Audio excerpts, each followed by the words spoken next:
Hi, and welcome to the Productivity Boost. I'm Michelle Poteet. Today we're going to talk about how to stop procrastinating and actually make a decision. A lot of times we have so many options when we're trying to make a decision that we actually inadvertently make a decision, which is the not making a decision at all, and thus, lengthening the time it's taking us to actually decide on something. A lot of people do this when they're deciding to buy a car, or to paint their house, or it could be deciding on which school their children are going to go to. And in business, we tend to have this happen to us when maybe we don't understand something, we don't know the options that are out there. We're deciding on maybe a new database system for our company, something that can be integrated for all of our employees. We don't even know where to start, so we don't. And then we don't make an actual decision. The decision almost makes itself, which is the non-decision. So I wanted to give you some quick tips today, draw it out for you, make it really simple on how to actually just make a decision a lot quicker. Stop procrastinating on it and just get busy. So one of the things that all I have with me is a pen and a blank piece of paper, because we can make this extremely simple. But what you want to do is, let's say, for example, you are looking at a new database system for you and your employees, and you want to be able to actually start by evaluating the pros and cons of each of these. So I would say start with basically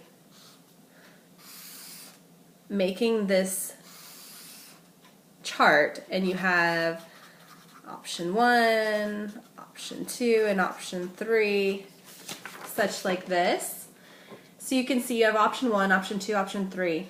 And then in that, we want to start to look at the pros and the cons across the board. So in option 1, what are the pros and the cons? Option 2, what are the pros and cons? And option 3, what are the pros and the cons?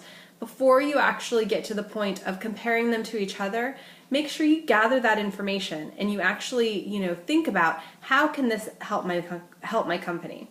Once you have done that and taken the time to really evaluate each of those for their strengths and their weaknesses, then you can make a decision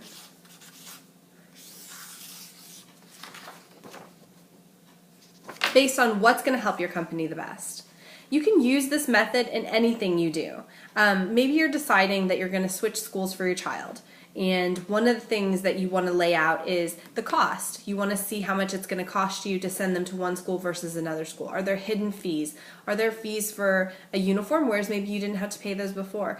It doesn't matter what you're doing. You can stop procrastinating and start making a decision by just following these simple steps. You lay out your options, you lay out the pros and cons of each of the options, and then you make your decision based on what's going to benefit you, your company, or your personal life the most. Thanks, and have a productive day.